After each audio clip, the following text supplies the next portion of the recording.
What is going on, my dudes? It's Colin. I'm back with another video today. We finally got some long-awaited parts that we've been waiting on, so I'm excited about that. Let me show y'all what we got. Been waiting about 2-3 weeks on this. It was supposed to come like a week, and it took a couple weeks, so that's why I haven't really been posting any videos, because I didn't have any content.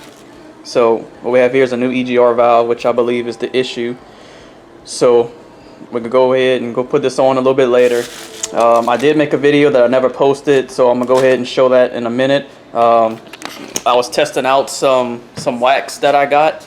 I forgot the name of it. I think not Jack's wax. It was Chemical Guys. I was trying out some Chemical Guys wax to see if it would remove that haze off of the paint before I went and bought a polishing kit and polish and all that good stuff. So I'll go ahead and show y'all that video. I'm about to grab some food, just coming back from the gym, so I'm gonna eat, go to the Bronco, put the EGR valve on, and I am praying that that is the issue and this thing runs freaking like a beast and we can get this freaking build kicked off, because I'm ready to go. So in the meantime, while I'm gonna enjoy some delicious food, y'all watch this video that I filmed the other day with some Chemical Guys wax. What's going on, guys? It's Colin. I'm back with another one today. Today I am going to try something to get this haze off of the vehicle before I attempt to wax it and polish it and everything.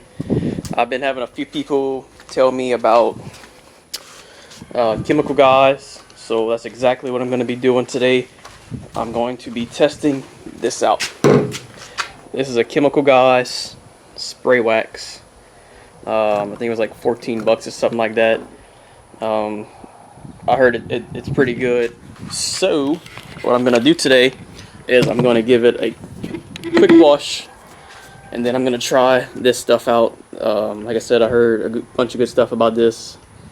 So yeah, I'm gonna give it a wash and give it this and see if it can get some of that haze off the vehicle before I polish and wash it. So stay tuned.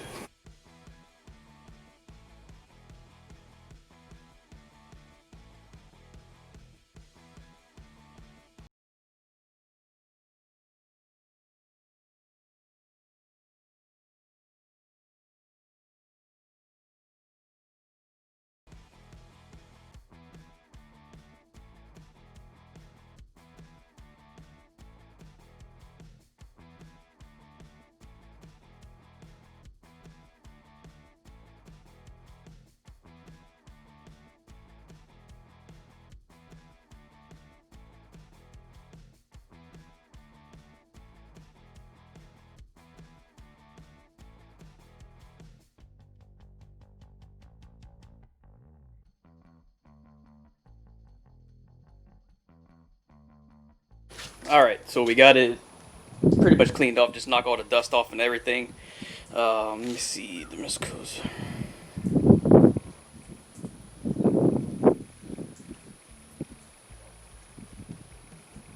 Okay, so I don't know if you're supposed to use this on a wet vehicle or a dry vehicle, so I'm just gonna dry it off and then try this stuff out. So I'm gonna go ahead and get it dried off, and we're gonna try this Chemical Guy stuff out. Okay, so we got the vehicle washed, vehicle dried off, and that really didn't do shit. So as you can see, that haze is still there. You can see what the water's on. The haze is still there from sitting for 5-6 or so years. So that brings me to the Jack's, not the Jack's wax, I'm sorry, the Chemical Guys.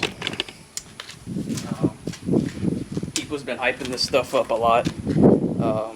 I know if it does work, it's not going to be 100% taking this haze off, because that's a 6-year haze that's just been sitting there. So I'm going to go ahead, I got a microfiber towel I'm going to grab real quick.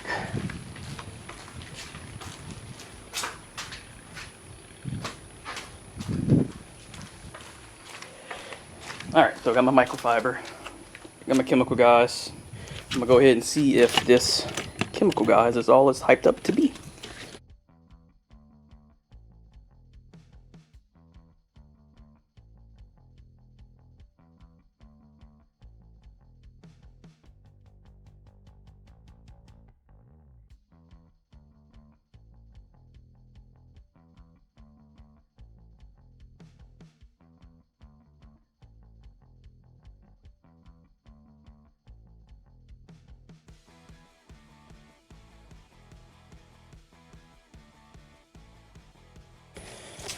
Alright, so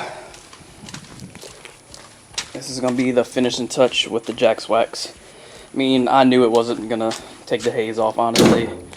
I really can't even tell the difference that I put the Jack's wax on. I mean, the haze is still there, but it's hard to see the haze in the camera. You can kind of see where it's clean right there. It's hard to, this spot right here I was talking about that had some animal prints on it. It's still there. Alright, so as y'all can see, the Chemical Guys wax was a shot in the dark. I just wanted to see if it would work before I spent all the money on a polishing kit and everything. I don't know if I can tell, my lips are a little swollen. One of my dogs decided to headbutt me. So I have a busted lip right now. But this is what we're working with. This is the old EGR valve compared to the new one. As you can see, it's definitely corroded compared to the new one. So I'm gonna go ahead and get this switched over to this one, and then we'll clean the old gasket off of the spot right here and clean that up. Get the new gasket on, get the new EGR on, and then hopefully she'll start and she will have some power. All right, so we got the little connector here on the new EGR. Got it off the old one. I'm gonna go ahead and get this right here cleaned up a little bit. Alright, got the old gasket off.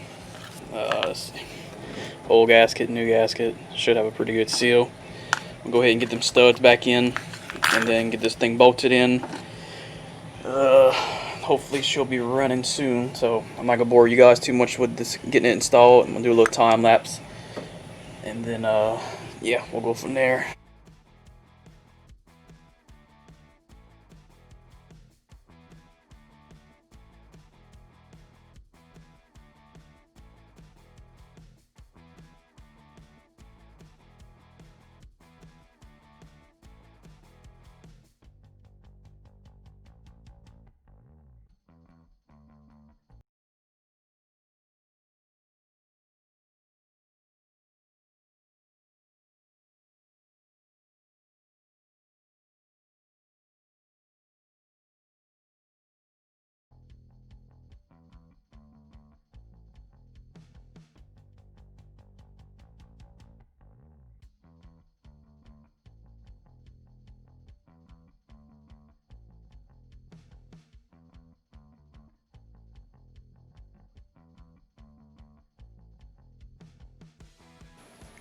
What's going on, guys?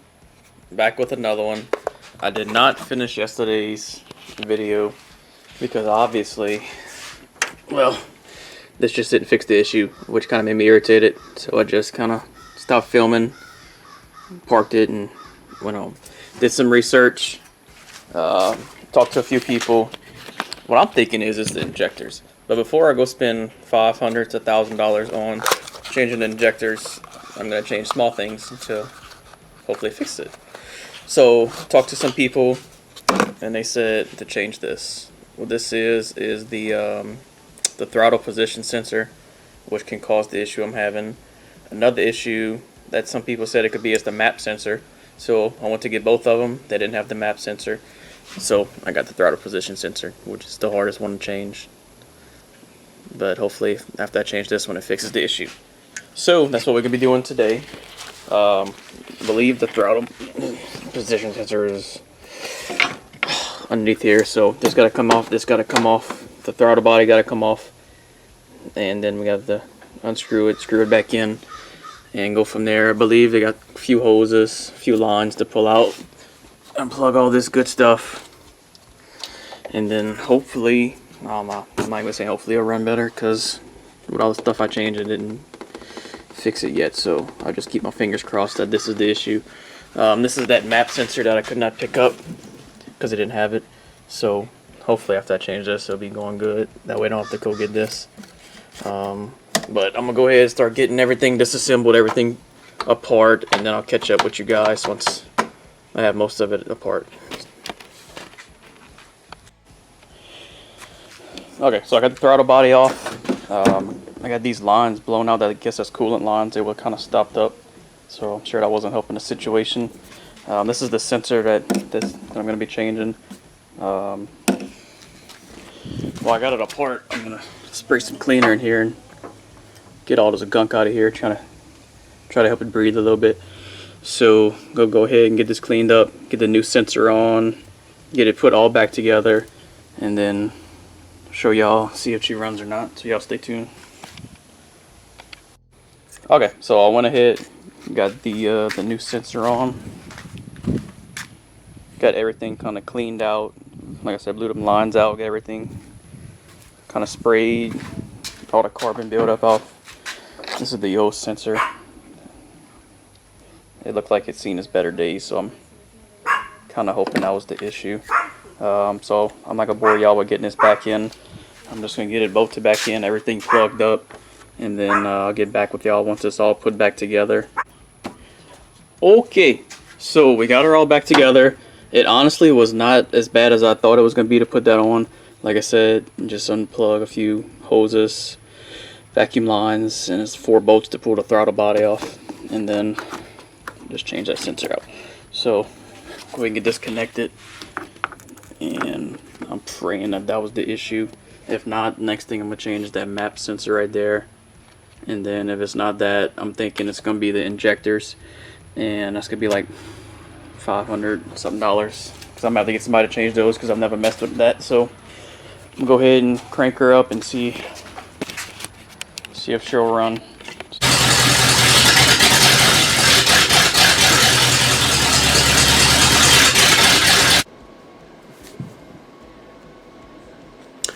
Okay, so that part didn't fix it either. It's still doing the same exact thing that it was doing before. So I'm kind of fed up with it. I'm gonna give it a break a little bit. Like I said, hunting season's coming around. We're gonna have some hunting season content. So I have 1 or 2 more things that I'm gonna try for the Bronco. The map sensor, I'm gonna try the map sensor. That's another cheap thing. It's like 30-40 bucks. After that, I'm gonna test the fuel pressure coming from the fuel pump to see if it's the fuel pump, but it shouldn't be the fuel pump because that's a newer fuel pump. So my only thing is, I think that it's the injectors. I just think it's the injectors that's clogged up. So I'm trying to change all the cheap stuff before that makes sense.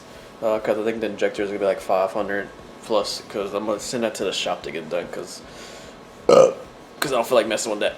So that's pretty much it for this video. It was kind of all over the place, but I hope y'all enjoyed. Like, subscribe, comment. Let me know what y'all want to see some more of. Like I said, hunting season's coming up around, so we shall have some hunting content as well. I hope y'all liked the video. Please like, please subscribe, and y'all have a good day.